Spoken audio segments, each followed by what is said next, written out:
Can you even do polymer clay without a pasta machine? The answer is yes. Yes, you can.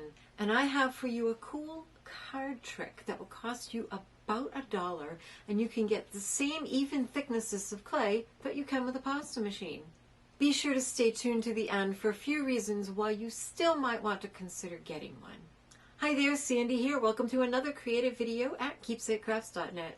This trick for using playing cards to roll even sheets of clay is not a new one. Some very clever person came up with it for rolling out sheets of metal clay because you don't want to roll those through a pasta machine. So this is just my take on that.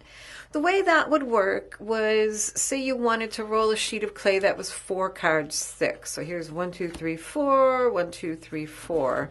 And what you do is you stack them on either side of your clay. So you have 2 stacks of 4 cards each, and then you take a roller and you just roll the clay until the roller is the same height as it's touching the cards. Then you know your clay will be that thickness and it will be even. So once your roller starts touching the cards on either side, it basically is a stop and doesn't allow the roller to go down any further, and you end up with a sheet of clay that is an even thickness of whatever thickness you want. And that was fine, but these tend to slide around and then you got to be counting cards and all, so I thought of a really cool way of using a deck of cards. And that is because, as you know, if you're familiar with playing cards, every deck of cards comes with 4 of each of the numbers and of course the face cards. So the way this works is you're going to make your own custom stacks of cards that you can use very quickly and easily to roll out sheets of clay. So these are the aces. We really only need 2 of these because if you want something this thin, 1 card thick, you just put 1 on either side. But where it starts to get interesting is with the 2s and up. So what you can do is get yourself some tape runner adhesive. This is like a scrapbooking adhesive.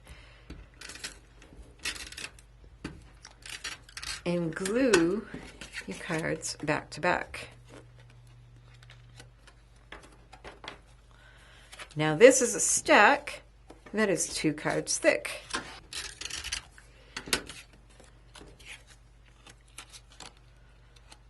And here is another stack that is 2 cards thick. And what I love about this is that whichever way they land, you pick them up and you put them down and you have your stack of 2 cards. For the 3 cards thick, we'll just have to grab a couple other cards from the deck.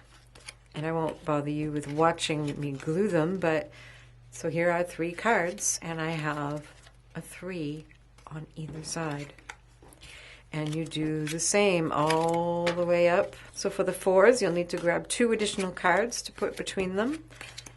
And here's a stack of 4 cards. And you just glue them all together and you end up with something like this. 2 cards thick, 3 cards thick, 4 cards thick, and 5 cards thick. And if you want thicker stacks, if you want thicker sheets of clay, a little simple math.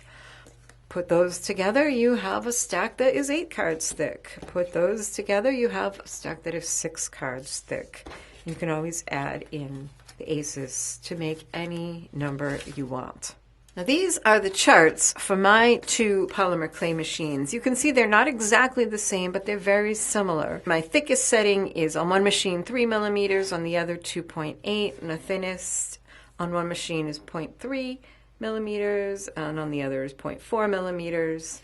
And in all of my tutorials, I give you the number of cards that you would need. I took calipers and measured these, and they were slightly different from these measurements. One thing that you should always keep in mind is that I don't think I have ever come across a polymer clay tutorial where precision was crucial. Not absolute precision. You may have needed to have relative precision. So if you were making a checkerboard cane, you would need 2 sheets of clay that were the same thickness. Or if you were making a certain design, you might need a sheet of clay that was twice the thickness of another. So relative, or you might need a sheet of clay that's as thin as you can possibly get it. But as far as these millimeter numbers, they're just take them as a general guide. As far as these being paper that you're using with polymer clay, if you're familiar with polymer clay, you know that when you lay it on paper, it tends to leach. It takes the plasticizer, pulls the plasticizer out of the clay, and you'll get like a greasy spot on your paper. However, these are plastic coated. Now, I do not know if this plastic coating is compatible with polymer clay, but honestly, it should not matter, because when we're rolling a bit of clay out, the clay really shouldn't be touching the cards. And even if it is, it's only for a brief amount of time. And if it does cause a problem with your cards, then go to the dollar store and pay another $1 for another pack. This is just a great stopgap measure. The things this can't do, well, you can see the limitations right here. You can only roll out a sheet a little bit less wide than your roller. So if you have a wider roller, you can roll out a little bit more. And also, it doesn't condition the clay for you. If you're doing something like blends that's repetitive, it still is a bit more work on your hands. So if you have issues with your hands, I would still strongly recommend getting a pasta machine to enable you to do this. But in the meantime, this is a really inexpensive and easy way of getting around not having a pasta machine. If you want to learn more about working with polymer clay, be sure to check out the playlist that I put together for you over on the upper right.